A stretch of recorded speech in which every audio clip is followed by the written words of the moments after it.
This is Joyce and Blake, and welcome to Savagely Scaled. What is up, you magnificent chalk-covered mobility-obsessed animals? Thanks for coming back to the podcast where we can be brutally honest about fitness while still scaling your thrusters to a PVC pipe. I am your host, Joyce, and we have the amazing, wonderful Blake as well. Today, we're not running a marathon. We're running through a minefield of CrossFit stereotypes. Get ready for some laughs, light roasting, and a reminder that we've all been at least one of these people at some point. That's right. We've heard them all. The jokes, the accusations, the slightly concerned looks from your non-lifting relatives. Are they true? Are they myths? We're going to hit them all heavy and fast. So let's get savage. 5, 4, 3, 2, 1.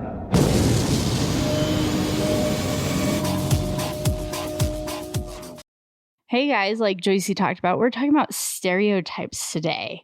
So we've seen them, we've been them, and we love them. So before we really dive deep into it, Joyce, which one do you think I am?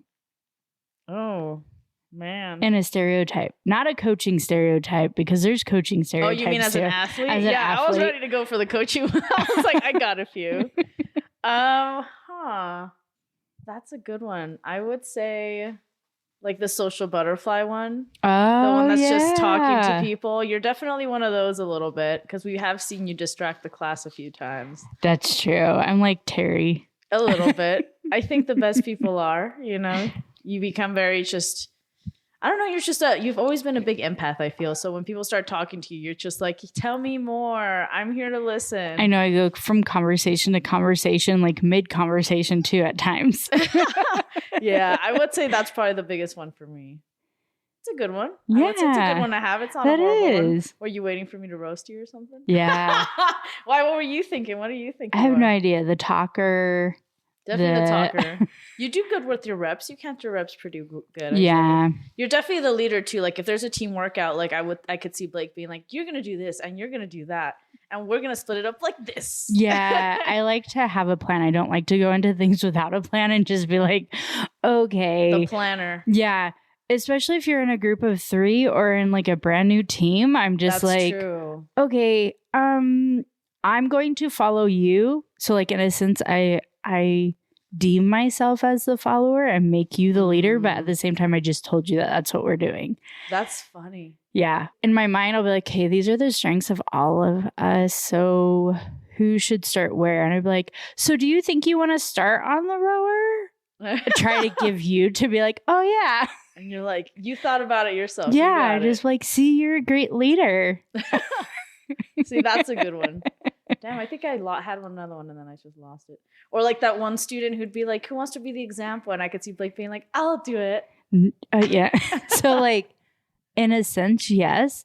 But I don't want to, I'm never the one who's like, me. Wants to overshadow, yeah. I want like the coach or the teacher to actively pick me out and be like, oh, who's going to be, Blake is, because she has either, if it's like on good form, hopefully, or if it's like, this is what you don't want to do. I don't want to be picked as that person. That's fair. Coach Jason does very well in those. Yeah. Or if like, they're like, try it this way. Like in my mind, I'm like, okay, you got to be the worst form ever if they want you to show the people what not to do. Yeah. All exaggerated. Yes. See, there's a good few ones, I feel like for sure. Why? What's mine? I'm like, oh God, I know you were waiting for it. You're like, to ask me. So sad. Ask me. I feel like Joyce's a sandbagger. What the hell does that mean? I feel like she's just like, I'm just here to work out. And then all of a sudden you're like, oh, perfect. Me too. And then you look beside and you're like, oh my God, she's already on round 3 and I'm dying into round 2. Oh yeah, I do. And she's just like, focus. So then she could sandbag and then tell you at the end, oh no, those are all my strengths. Hair flip. Oh gosh. And then I do get that a lot. In a sense, it's also a great push. Right? I feel like you're a good pusher because you're not like an aggressive pusher. Yeah. You're like, I think you can do it. Let's try it. I'm like, add 5 pounds. Yeah. Or she's just the, you're the, what is it? The assistant coach. Yeah. I never asked for that role though. People just come up to me and ask me. And I'm like, I don't. Now I get scared because Blake looks at me like, you're not coaching. I feel like at the same time, like they're like, oh, they do a podcast together. Like Joycey knows all the ins and outs of everything, and she just holds herself like not arrogant, but she's just like, I am. Sometimes here. I am, and I'm like, yeah, try it. I'm like, yeah, put 5 pounds on that. Let's see. By the way, if you guys want to sponsor my level 1, please do. Because I will do it. But at the same time, like, I feel like you're a good pusher in that way because you're very welcoming. Like coaching, they're just like, yeah. She's going to tell me exactly what I need to do, but let me see what Joycey thinks. Hair flip. Yes. So that does happen. I do not know why. Yeah. Or you're like the silent ninja. I think it's because I'm just always there. And they're like, this chick's always here. Yeah. I feel like at the same time, like they can look and be like, oh, they're like one and the same. That's true. So whatever Blake deems is okay, Joycey's gonna deem is okay, and she's gonna be like, "Oh, Blake would want Joycey to tell me also," and Blake I love that you guys because it's Joycey. Yeah, wow, that's and true. I'm like, you guys, I will still tell you, we are at 60%, so do not go to your 90% right now. I just started Blake like they asked me, help. But yeah, or you're like the silent killer of workouts. Just come out of nowhere. Out of nowhere. I mean, everybody at the gym knows now it's not out of nowhere, but her first like couple years, it'd still be like, people were like, how did she? I was like, I don't know. I just watched it and I don't even know how to explain it. Powered by rice and beans. Yep. That Mexican diet. Yeah, I remember Coach Amanda and Coach Chris, like when they were really coaching me and doing my nutrition, they're like, how the hell do you make those workouts with going to Chili's every weekend? And I was like, $6 margaritas. Yes, that's right. Because you guys would have margaritas and go all the time. Like there was one time, guys, that I went with her and the bartender knew her name. And I was like, I don't think that's a good thing. It is a small town, but I don't think that's a good thing. Yo, what's up, Travis? Yeah. He still works around. Yeah. And I'm like, this is kind of like when you go to Vegas and you go to like those swanky clubs and hey, there's a swanky. But like you go to the washroom, and I've been to a couple of those clubs, and there's a person in the washroom. Now, if the person in the washroom knows your name, that's not okay. I feel like the bartender's the same way at Chili's. Hey, he hooks it up though. Oh, that's hilarious. That's funny though. That's a good one. Yeah, but we do live in a small town. So when you go there, you know, once a week, every month. Get the same $6 margarita. Yeah. They're going to know your name. Don't even make it to the bar and it's there. Yeah. They're like the usual. And then I take my sunglasses off. I'm like, you know it. We saved your seat for you. It's all warm. So what do you think about stereotypes? Like I know there's some lies. Or we say lies about CrossFit, but like they're definitely out there. Yeah. I think one of the biggest ones, I guess one that we would call one of the tops is CrossFit is a cult. And people won't shut up about it. I know. I get that all the time, especially from my family or my friends. And I don't blame them because truthfully, when I first joined CrossFit, and even now I would say like, I talk about it all the time. Or I talk about the workouts or how I'm feeling or what I did. And word vomit. But like, can you name a friend who's doing a hobby that they also talk about when you talk to them? That's true. Yeah. I mean, or like a family member, like this can go into like their new job. They found a new restaurant that they go to every week. Or a boyfriend. A new drink that they're drinking. A new exercise thing that they're going to. Shoes or whatever. Yeah. That's true. I feel like that's the thing. Or like a big thing is work. Yeah. And a lot of people tend to vent about their work. Then I feel with CrossFit, we're like, oh, I'm so excited about that. I did this for the workout and I accomplished this. That's true. Because as an adult, what are you supposed to talk about? Like if you have kids. Also your kids, yeah. Yeah, but that gets old because like when I go around you, this is no offense to Joycey. She does have 2 fur kids. So I get that. But like, I don't want to always be like, oh, you're never going to guess what the kids did. Like I do with exciting stuff, like with One of my kids starting horseback riding lessons. Another one is going, does really good in gymnastics. So I do the highlights, but I don't want to just sit with my friend who doesn't have kids and just talk about my kids. That's fair. But is that the same about one of our friends not doing CrossFit and we're doing CrossFit and we talk about it all the time?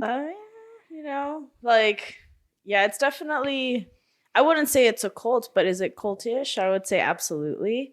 But it is, like you said, an exciting part of your life. So I can see it being like, you want to talk about it because you're seeing hopefully wins. You're seeing like good things come out of it. And that's, I think, the biggest misconception is, and we've talked about this many times, but CrossFit doesn't feel like just like a class you show up to or a gym you just pop in, do your hour and come out.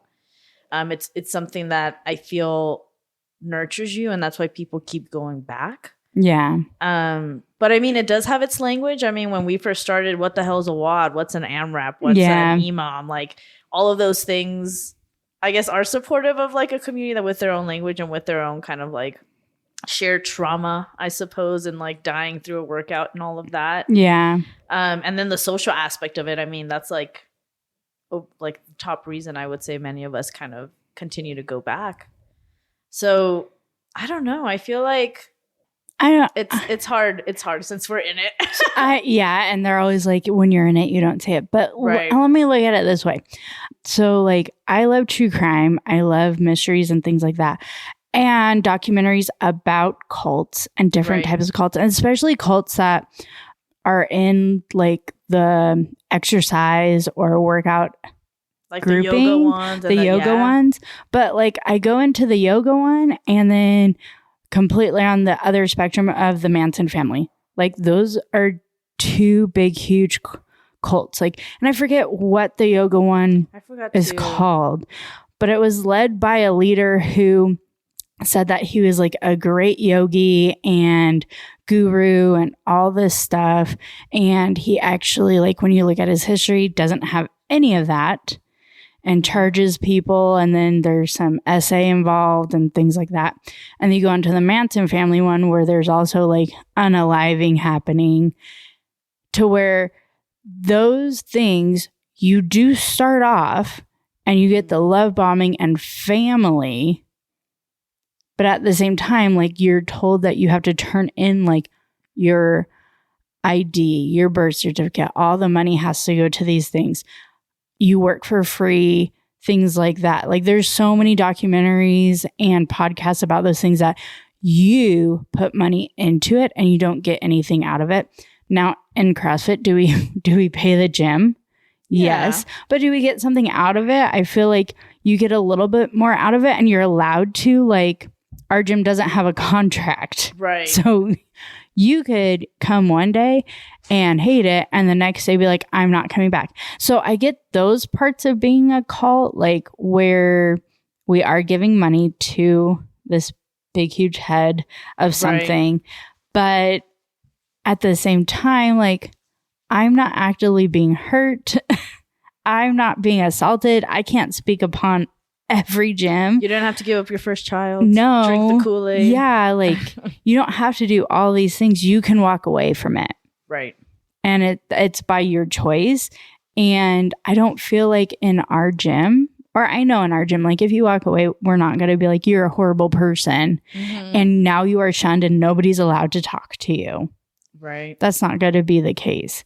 And I feel like when people kid about cults, I feel like they're just like, oh, it's just because you talk about it so much and you just love it and you want everybody to join it, which I can see that with religion, with cults, with all kinds of stuff. That's how it starts. Right. But a lot of those other things you can't walk away from without like being shunned, giving up something, not talking to your family. So I feel like when people say that, it's like a joke. Yeah. And I get it. Right. But at the same time, it's the longest cult I've been a part of. I know. It's the longest and the cult that we love the most and the one that we're completely obsessed with and just are never leaving, okay? Yeah, we aren't. Rose-colored glasses. We're stuck for life. That is so funny, dude. But yes, I have seen and heard this one many, many times from many, many people. And we even joke about it. Like, we do. Do you think it's a cult? We embrace or it people are like, bit. yeah, I joined the cult. Yeah. We just want you to join because we know it's good. Yeah, we know it's good for you. It's fantastic. And we get matching t-shirts. Yes. Can't go wrong with that. Oh man, that's funny. But no, in all seriousness, I think the reason it becomes or it feels that way is just because you just share a very like powerful sense of belonging, I feel, in those communities, in those gyms, in those places. And it makes it very easy to kind of want to be a part of that because you guys are kind of sharing in this struggle. And it's very, I don't want to say passionate, but it's a very vulnerable place to be. And then to have those people who at first were very intimidating to become people that are there for you during those moments is very telling. So I think that's what makes me stay in the cult. Yeah, because I mean, there's members who's helped each other move. And we've been to affiliates who are like, hey, yeah, we've had members who move here and don't have family and they need help moving. And people are like, no problem. There's times when we've gone to members when their kids perform or go see movies together or go do things like with all of our kids. So then they create also like a fellowship together. And it's not just like, oh, they do camp together like our kids class. No, like my son does not do camp. He does not enjoy it. My daughter does. But yet my son still has friends that go to the gym. Like there's things like that. We've been there for each other in like low times, or like you and I both don't have family out here. So we lean on each other and created a podcast. Yeah, pretty much. Yeah. And we also take into like everybody's, I don't know, circumstances, and also like when they give you advice and are like, hey, are you okay today? Or, you know, just checking up on you, becoming that friend and then / family that I can also just like move away from, be like, I'm not talking to you anymore. No. Savage. Like savagely scaled. Yeah. Aw, well, join the cult, guys. Right. So another one that we hear all the time, and this even coming from our own doctors and, you know, people who take care of us, you will get injured if you join CrossFit. It's just a given. And again, I've heard this all the time when I'm like at the chiropractor or I go to a doctor and I complain about something and there's just like, oh, you do CrossFit?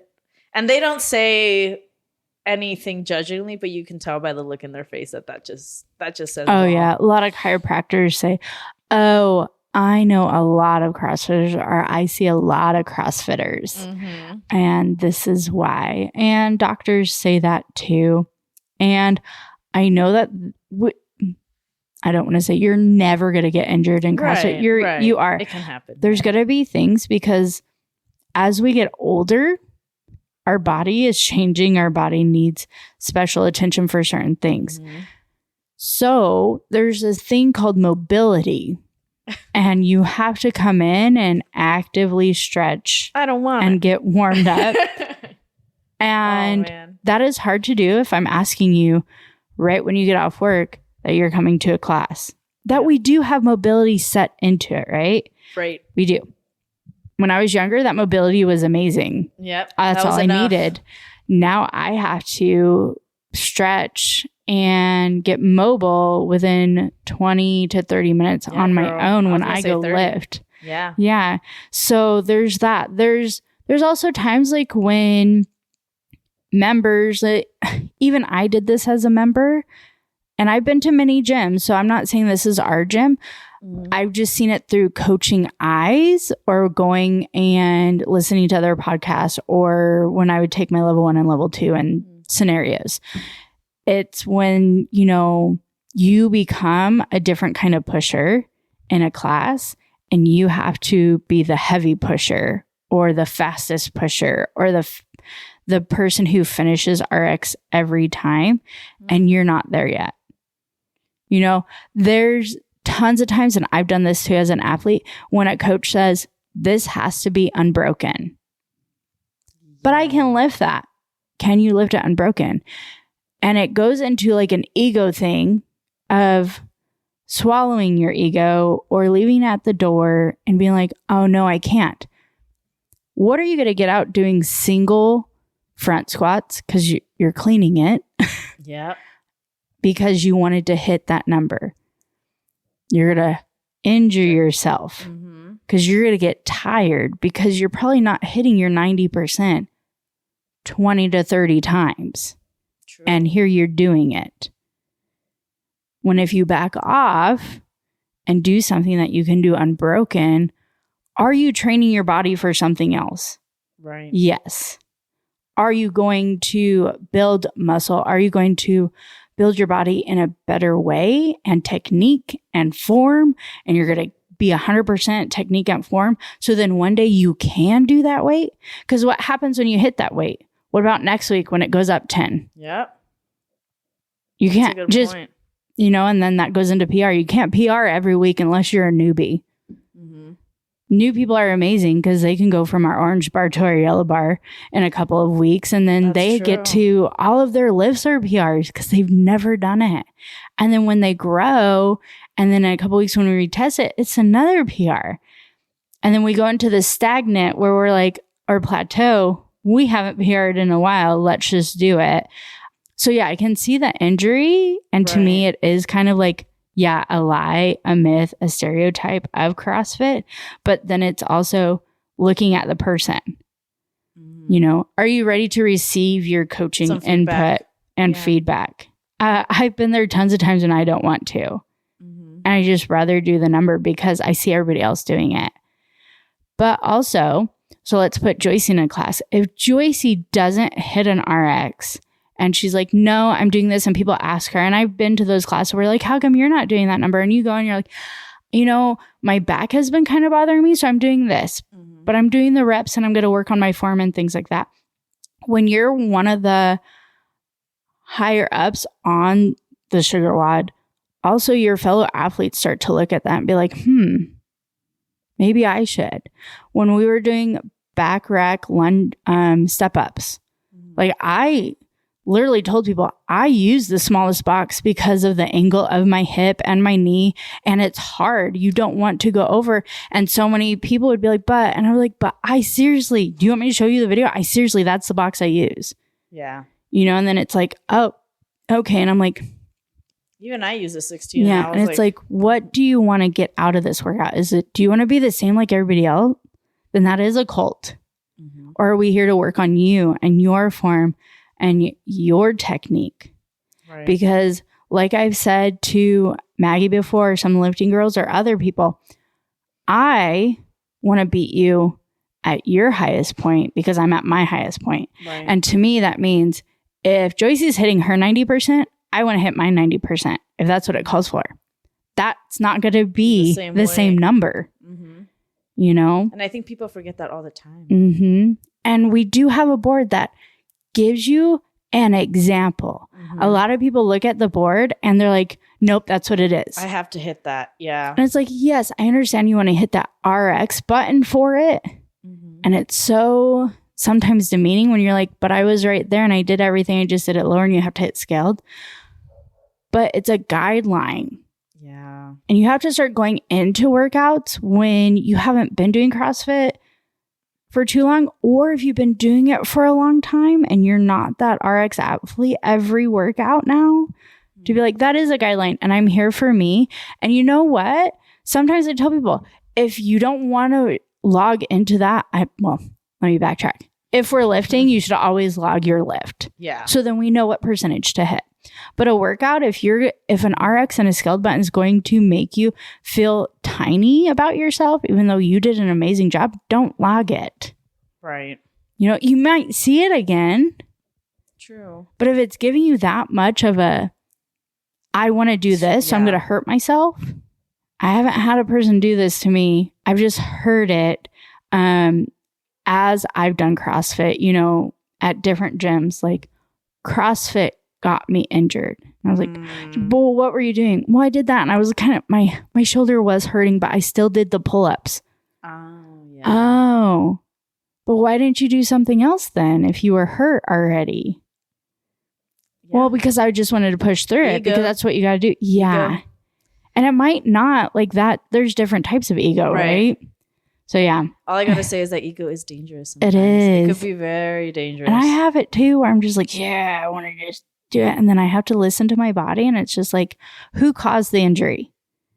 did I tell myself? There are coaches out there. That's what I was going to say. Bad coaching could also be a thing. Of course, luckily we have really good coaches at our gym, but I've seen bad coaching before, and that also is not very helpful. No, so that can cause an injury. It's a very human fine line too for you guys. But it's not a thing that's causing your injury. It's a human action that caused your injury. I want to say it's the same as like a car accident. A human caused it. Right. The machine did not, unless the machine malfunctioned. Okay, let's go into that. That will, okay. That can happen I can see too, that. yes. But if somebody's driving or somebody like does something, it's a human action that's causing it. Right. So I get so frustrated with that stereotype as well. Chiropractors always told me that. I will say like the doctor that I had and the doctor I have now doesn't say that, which is very nice. Even when I was pregnant, my OBGYN was like, well, as long as you're moving, how long have you been doing it? And I've said that again, like right before I found out I was pregnant with Weston, I had been doing CrossFit for 3 to 5 years. I forget. It's just been so long. Yeah. You're like, but you were in it. Yeah. You were in it. And he was like, if you've been doing something for a year or more before you get pregnant, you shouldn't stop it. You shouldn't then go from an active life to a sedentary life. That's what I hear. Yeah. Then you're going to get injured. Then you're going to get some, high blood pressure and all kinds of stuff going. That's what I hear all the time too. Yep. They're like, don't stop doing what you're doing. Keep going and keep going to the gym and everything. Just again, in the savagely scaled way, just modify, change it, make it something that's going to be able to be consistent for you while also just helping you mechanically with like your body and how you're working. Yes. Like when thinking about ego, like it is hard to go into the gym and know like my shoulder's really hurting. I know I won't be able to do these 50 pull-ups, like, and beating yourself up for that. Like it's super easy to do that. But at the end of the day, how much progress are you going to make if you continue to just hurt that shoulder over and over again versus how much progress you can make if you actually treat it nicely and take care of that beautiful temple of yours that you only have one of. Yep. So it's very, I've been thinking about that lately a lot too, of how I take it for granted because I've been feeling some pain in my hand, some pain in my shoulder lately. And I'm just like, I need my hand for everything. Yep. And it hurts all the time. And it's just like, I really take it for granted and just, in the way I feed it and the way I like treat it. And it's just, I feel like it's so easy for us to, and it's important to kind of step back and analyze how well we're actually, following that philosophy of taking care of our body. So leave ego out the door, guys. Leave it out the door. So one that I hear and I see a lot in TikTok military videos where they do the pull-up challenges and things like that, where they say kipping is cheating and dangerous. So if you do a kipping pull-up, that doesn't necessarily count. And I guess I'm a little biased because that's the only way I could mostly do pull-ups is by kipping. I mean, I could probably knock out 3 strict ones, but to me, it's like, it's still a pretty complex movement to learn how to kip, period. Oh, it took so long for me to get the rhythm down. And I think in itself, that's a tough thing to learn. So I don't identify it as cheating, but what's your perspective as a coach? And my perspective is not either. Yeah. Like, that's why we specify, like, if we're doing strict pull-ups. That's true. If we're doing kipping. I know that there's butterfly. A lot of people are like, butterfly is weird too. But we also talk about banded and ring rows. If we just stood by, like, strict pull-ups and ring rows, how many people are going to be so defeated? That's true. And I go along with how you were talking. So, like, gymnastic base, like, they do kipping, to help get themselves up to the bar. So are you saying gymnasts don't work hard then? Because they're basically kipping to a bar muscle up. Yeah. Like, how are you supposed to get up there other than a strict way? This could just be like, this is the only strength way to do it. But then now we're breaking it into like, okay, well, men and women are built differently. Right. How, stepping on that kind of fine line. I don't feel like it's cheating because how you said kipping is a very complex movement. There's a lot of people who look at me and are like, it's hard. It is. It's hard if you've never had to do it in your life ever. Yeah, I'm just thinking like the initial like throb of the head and how weird it feels. Like I can't even imagine butterfly, man. So, and then butterfly. And I feel like when people look at kipping or butterfly and they look it up, that it's mostly videos that are not going to full range. you know, and your chin's not over the bar. You're just, I don't know what you're doing. You look like a flailing fish holding on to the bar. It does, yeah. Because there's even times with that where I'm like, but when you do your strict pull-ups, like you guys don't go to full extension at the bottom. Like they just go chin above and then they go down a little bit and then chin above. That's true. And I'm like, you're just doing a tiny movement. I feel like that kind of goes into push-ups too when we're like, okay, well, your chest has to hit, and we do more of a tricep pull-up, push-up than the wide range. But yeah, there's some who don't go to full extension at top for push-ups, and then they don't have their chest hit, and they're just doing the small range of motion. And I'm like, that looks weirder and is cheating compared to seen some of the guys what we're doing. Yeah. So when they say like, that's a very weird movement, I'm like, but have you tried it, or are you just deeming it's weird because it looks uncomfortable, or when you tried you didn't like it? That's true. If anything, I think it's just like someone who's being smart and creating more efficiency in their pull-ups. I'm like, right. And you're not gonna go to failure as fast depending on it. It's just another outside stereotype that I'm like, why are you hating, y'all? Yeah, because like I never thought that.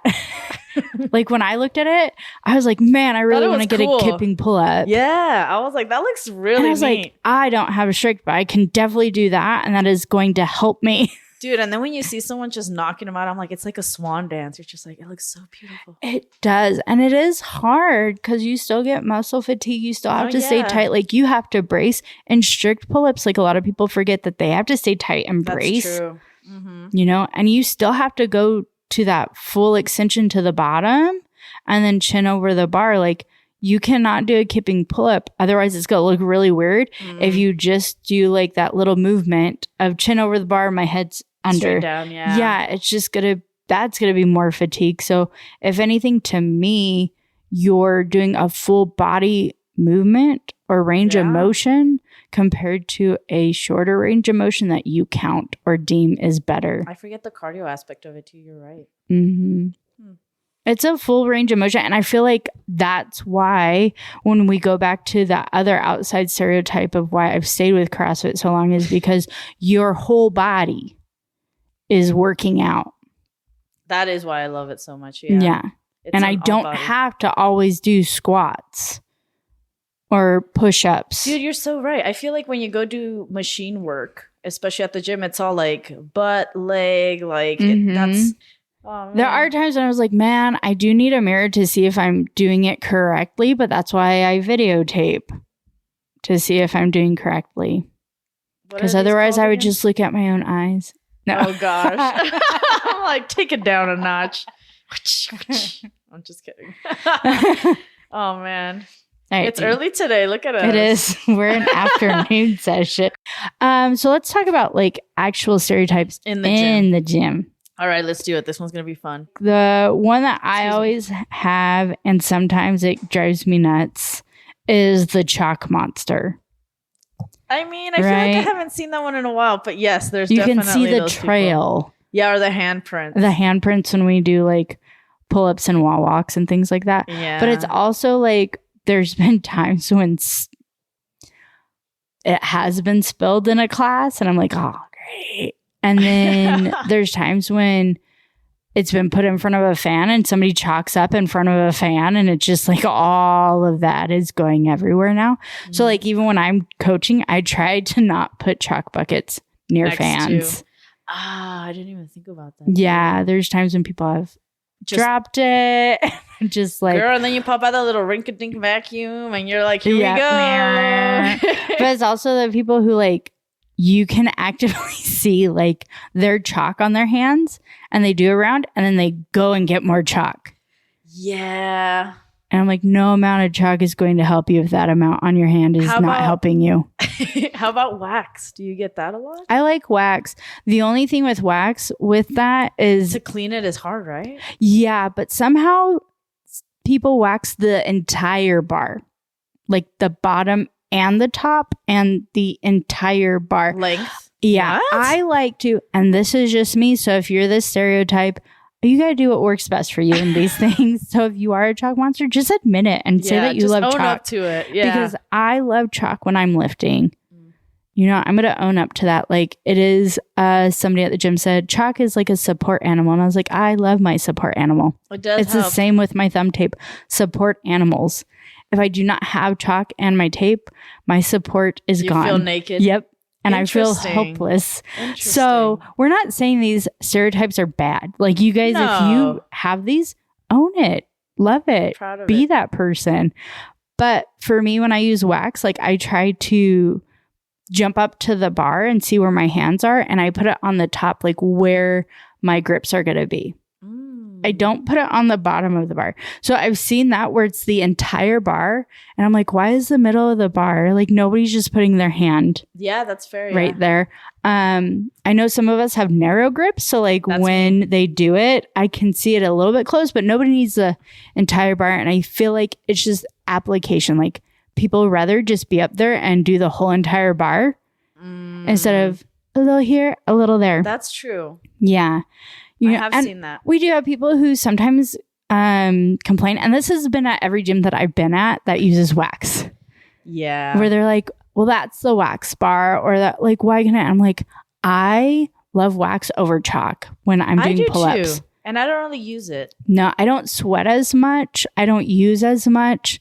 And I don't tear as much when I have wax. Chalk, I still tear. I can kind of sweat through it. Yeah. It disappears at times because of that. So I go into like, if I chalk for one round, I'm going to be chalking for the next round.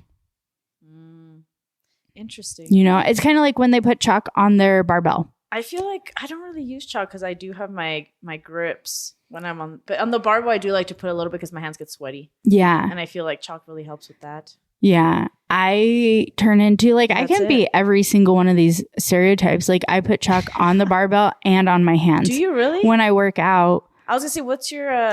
when it's heavy. What's your perspective on putting chalk on your grips? Oh, I put chalk on my grips and wax on my grips when I was breaking them in. Oh, because they feel when I was talking to somebody, it's slippery. You have to break them in if they're leather. Like you have to roll them. You have to break them in.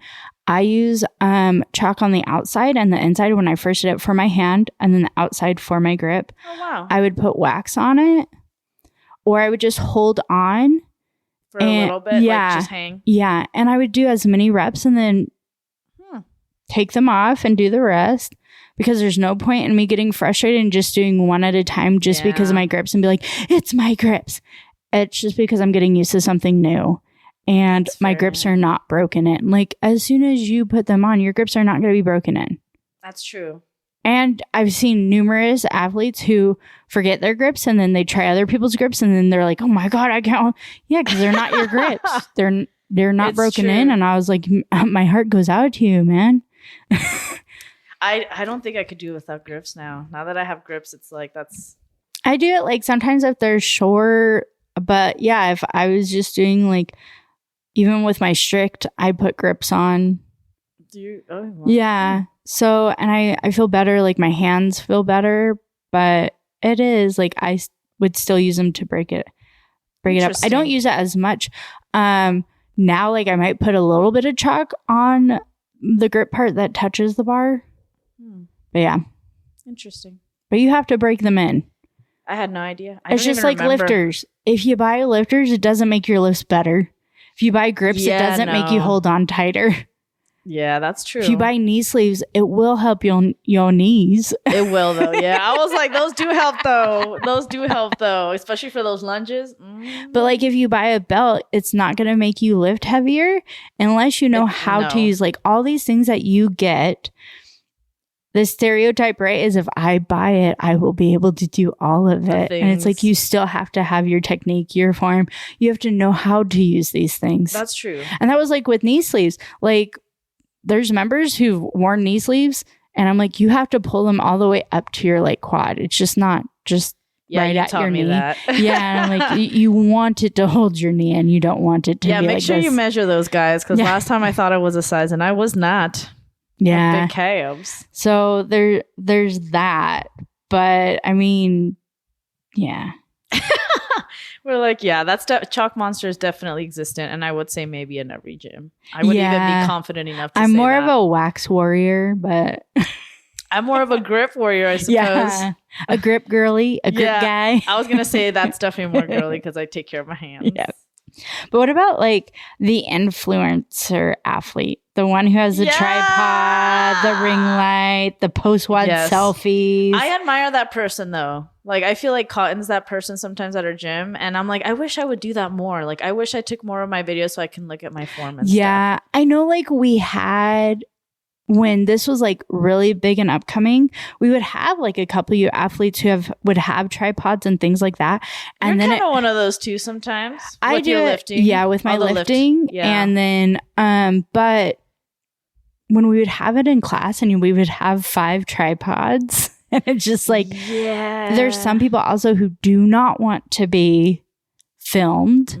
And it's always like, hey, are you okay? I think I was doing a workout and I was like, neither one of you are in the frame. Are you okay with that? I do like to do that. Yeah. And I like Cotton's because hers has a magnet. Yeah. It's not even a tripod. So it's not a tripod. It's not that. Does it like, do I get excited to see it on Instagram? I sure do. And I do. I feel like this with each stereotype has like a negative and a positive. Yeah, I mean. And it was like, I think even like our gym kind of was like, hey guys, like we cannot do that tripod thing anymore when we have full classes. Like the coach can't get around. That's because true. There are some times when it's like, hey, you were in my video the whole entire time. It's like, bro, I have to, like, I can't move around and be like, oh, I can't step there. And then I run into an athlete. It is like, I get that you're doing your whole thing for you, and I love that. But we have to have some give and take. That's fair. Yeah. You know?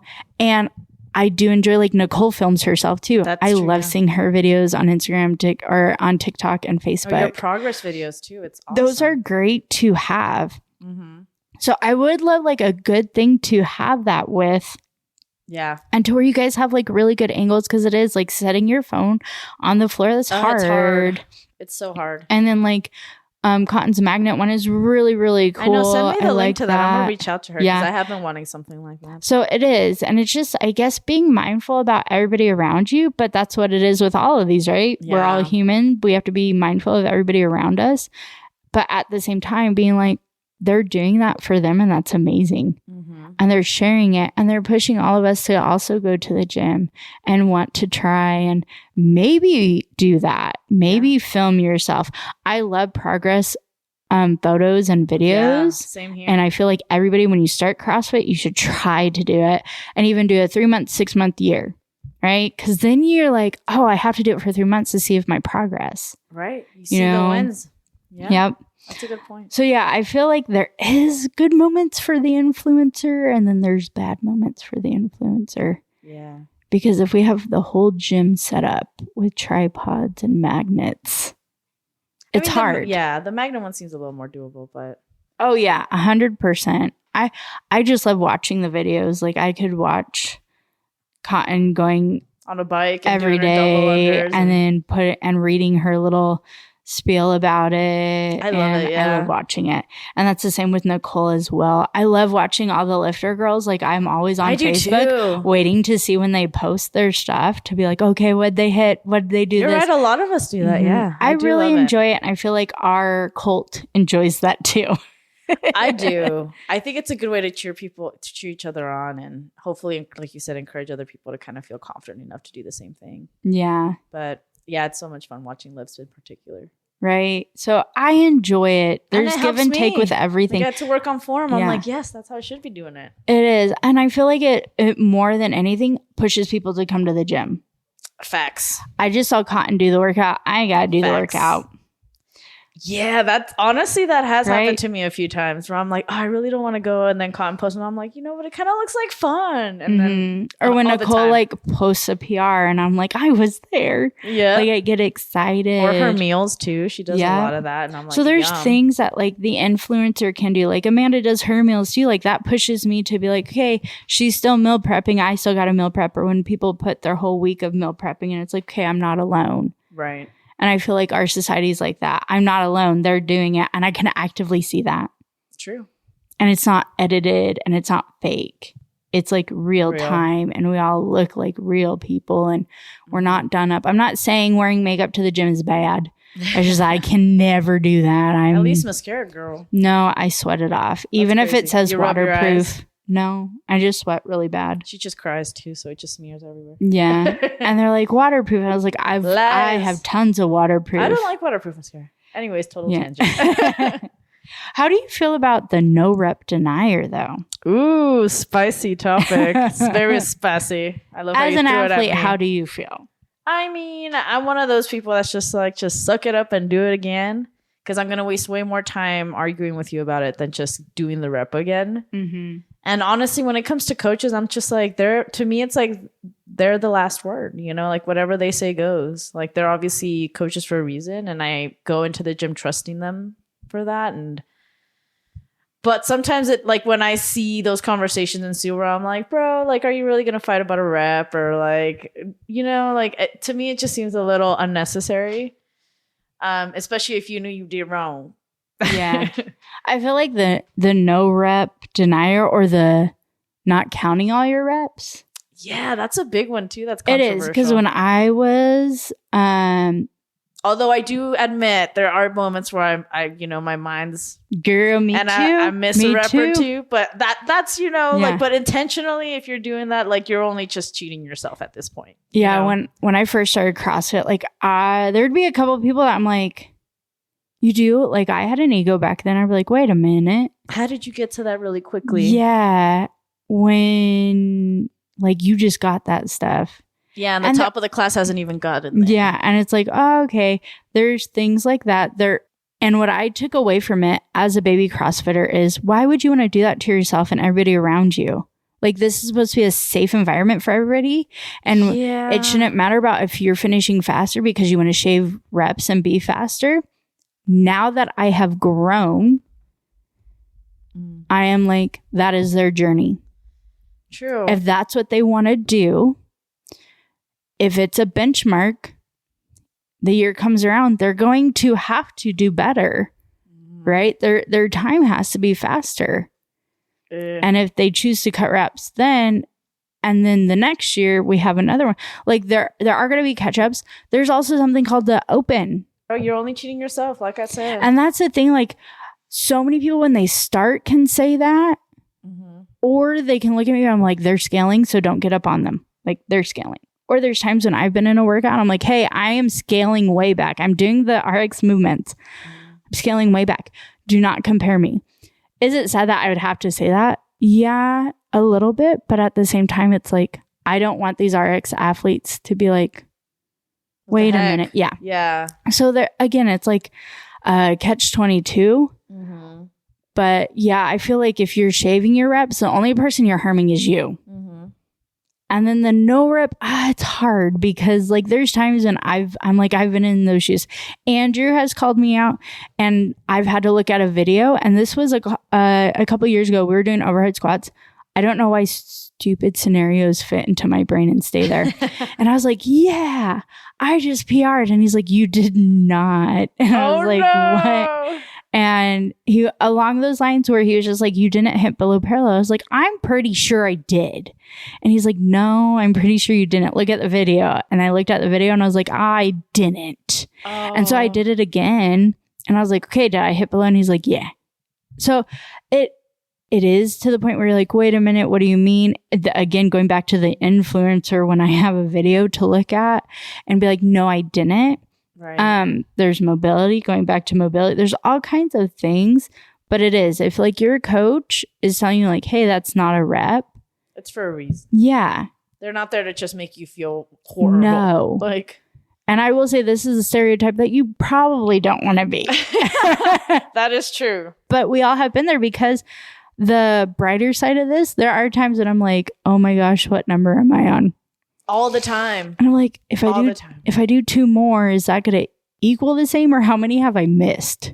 Yeah. And then I'm like, okay, well, did I start with them? I'll just add this many more. Yeah. Or whatever. And there's times when I've done that too. And then I'm like, crap, I don't know what I'm doing. It's human. Yeah. I'm always like, let me just do an extra rep then. I don't know. Like, but it's It's tricky, dude. Yeah, because like when we do shuttle runs and we do the 50-foot, like down and back is 1. It's hard for my brain not to be like 1, 2. I have to be like 1, 2. And that's where my brain tends to go like, hey, why? Yep. And then a song comes on and I'm like, dip, dip, dip. Whoa, no. And then Terry's asking a question, how many shuttle runs? You're like, I don't know what number I'm on. Yes, it's. There's times when I get members who look at me and I'm like, well, how many did I do? Wait, I didn't know I was doing your coaching or your rep count today. Dude, yeah. There's times when I have to actively tell people, I am not counting your reps today. Dude, everybody asks you to count the reps. You'll let us know, right? Yeah. Or I'm like, if you need me, only one person can ask me. And I will do it. You're like, one at a time. Girl, that's hard as a coach. Will it be yes, it will be for you. I promise. And I can't stand there and say, I've never led you astray before. Let's face it, there has been times and some of us coaches have had that where I'm like, oh, wrong timer. Yeah, thankfully, there's 2 minutes left. Just kidding. It's 12. Oh yeah, we've been under a few of those and we're like, what? Yeah. I'm like, oh crap. It's okay. I think it's hilarious. Well, going from there, what about the motivational screamer or yeller? The one who every gym has that, let's go. Even at 5 a.m. I don't know about our 5 a.m. I haven't been to 5 a.m. in a hot second, but I'm sure they need a little extra pep for that early in the morning. I feel like that's the coach. Yeah, I'm like, the first person I think of was Coach Amanda in competitions when she's like yelling. She's like, this is your moment to win it. Yeah. You need to go fast now. And I'm like, I'm going fast. I feel like our gym is a lot of the coaching who yell. And then like when people finish, they start to yell. Once they're done and can catch their breath, then we all start yelling. Can the motivational yeller be too much? Sometimes. I mean, I feel like sometimes I have days where I'm just like, I don't want to talk to anybody. And then some days I'm just like, everybody talk to me. Mm-hmm. So it just depends on the day. And I understand when some people are just like, I don't want you to cheer for me. And I'm like, okay, that's cool too. But it just depends. Yeah. Sometimes it could be annoying, I suppose. Yeah, it could be. I feel like when like a scenario would be somebody's like, we have 15 front squats. They're breaking up in 5s. And then like they do number 10 and then they take a break and that motivational speaker is like, great, you finished. Woo. And they're like, no, I have 5 more. That has happened too. Yeah. Yeah. Yeah. You know, we all have our days and we're all free to have our days. And but I know that it comes from a good place every time. Yeah. So I always try to remind myself that. Yeah. I don't think there's like a bad place for it. Unless they're like, in the workout. Awful. Yeah. I feel like in the workout, not when we're doing warm up and everybody's warming up and we should all be paying attention to like our lifting stances and stuff like that. And somebody's yelling like, no, they're not doing it now. No longer motivational. Yeah. I'll be like, now we're calling people out. I've never had that at any gyms I've been to. So that's true. Yeah. I haven't either. But I really like the motivational yeller. But then we have the math confused lifter. Oh man. Was it 3 rounds or 4 like we talked about? Does it matter? Did we do enough? Yeah. How much weight do I have? How many more rounds? Yeah. Yeah. How much is on here? That one. Okay, that one's hard. That one I struggle with all the time. It is. And I try to tell people, okay, like you need to pick when, and I can only do this from like a woman's standpoint because I have the women's bar. So 55 was like my number all the time. 35, you add 10, that's 55. So then if I added 15s, I knew that those were both 25s. Now I'm at, you're losing 85. Me already. I was like, what? But you like go into if I put 10s on, it's 55. Take those off because I've done 55 for, let's say, 3 months and I bumped up, right? I put little 5s on. Now I can do those 15s all the time. Take those off and actually put the 15 weight on. Now I'm not 65 and do your math from there. That's good. I also personally, I mean, if you don't mind, I like to double check with the coach. Like if I'm just like, you know what, I can't do this math right now. Andrew, what do I got? And then they kind of like help you out. Like that's always, I think, a good thing to do because I mean, I'm sure you have, but we've had our days where we're just like, our brain's just not working right now. Oh, yeah. Like there's nothing going through it. Like, hey, neighbor, can you just confirm this is 150 or whatever?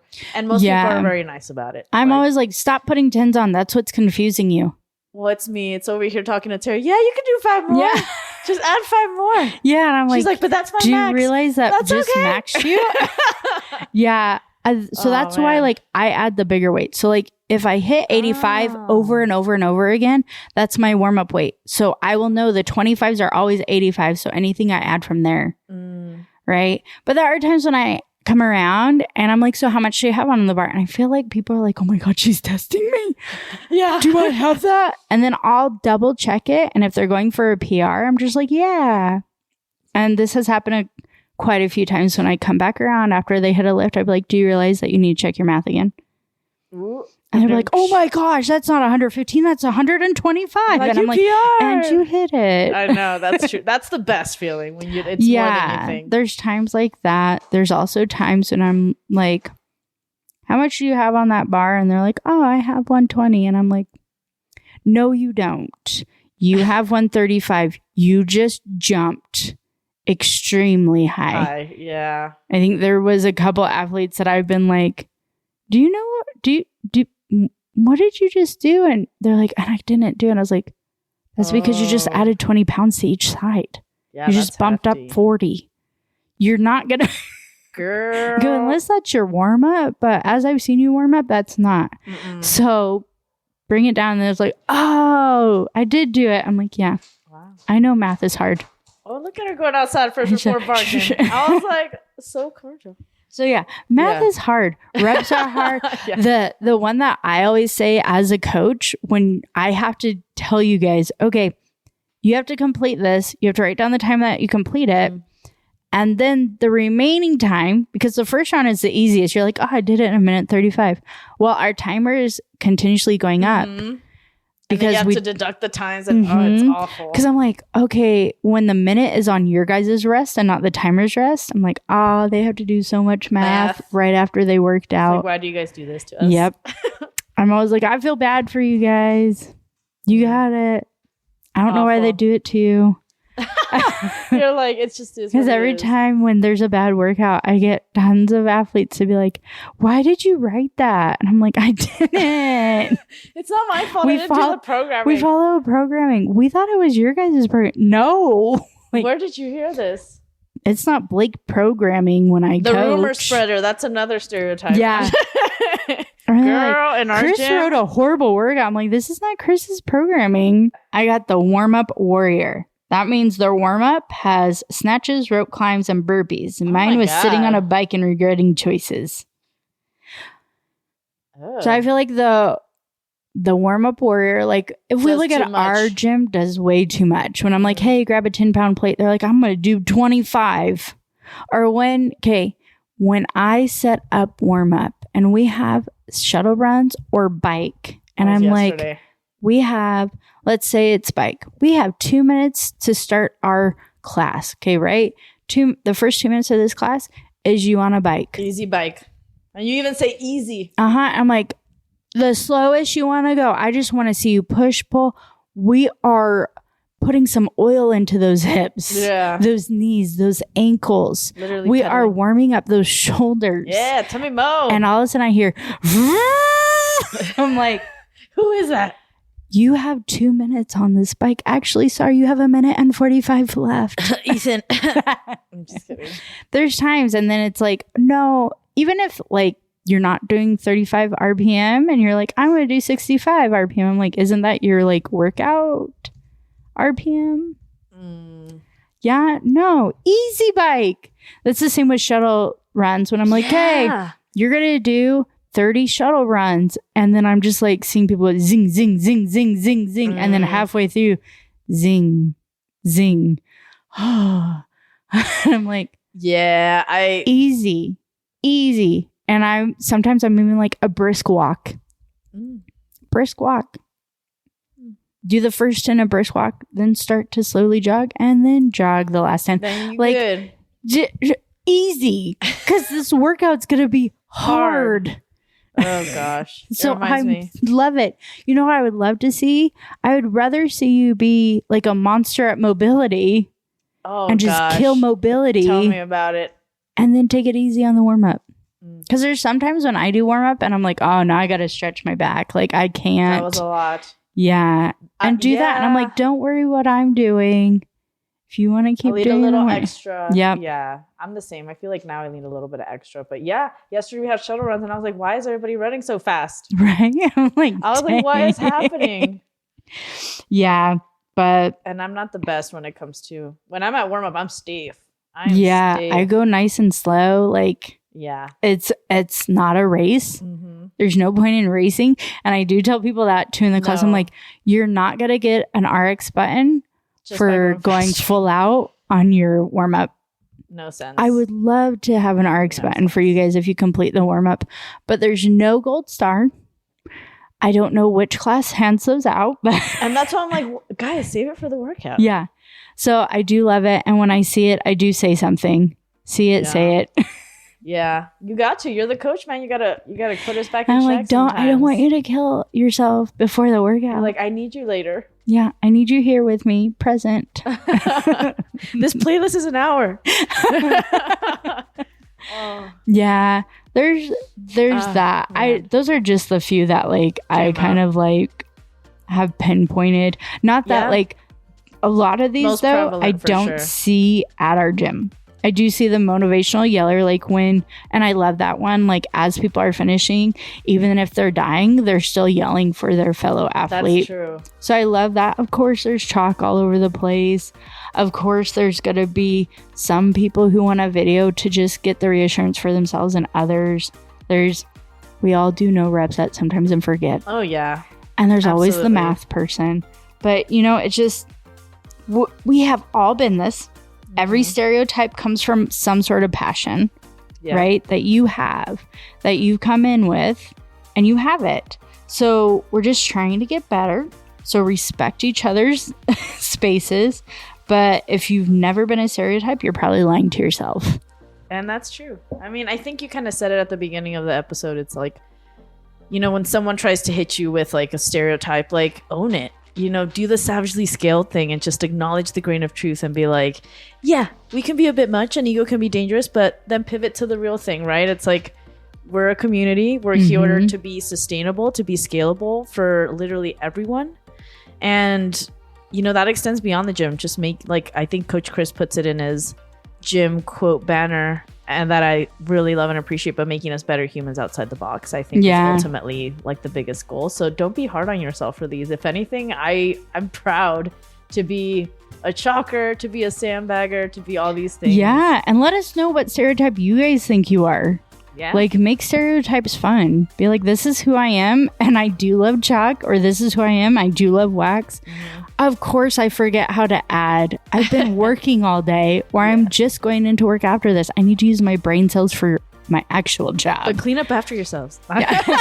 Clean up that chalk. No, I always tell people, like, that's why I'm here. They pay me for this. You're like, yeah. Or when, like, they're like, thank you so much for adding my weight. That's what I'm getting paid for. Like, aww.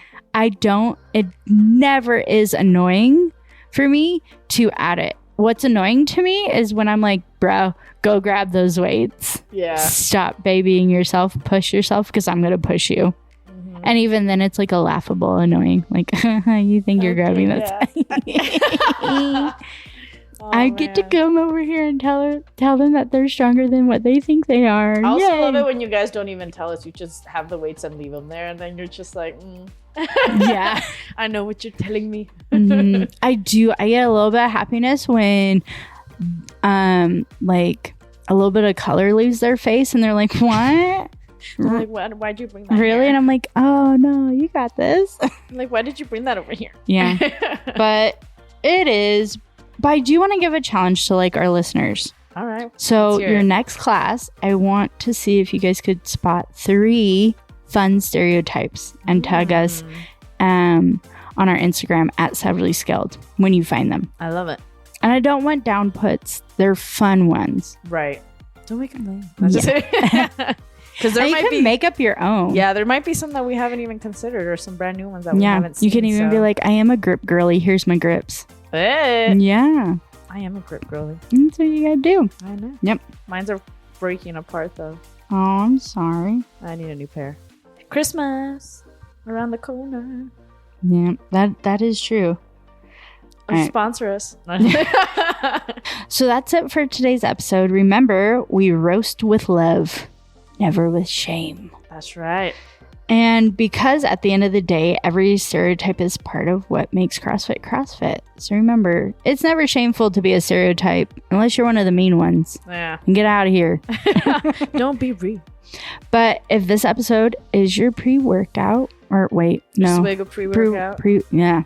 If this episode is your swig of pre-workout, remember to follow us on Instagram at Savagely Scaled. Don't forget to tag your gym, your stereotypes, leave 5 stars, a review on Spotify and Apple.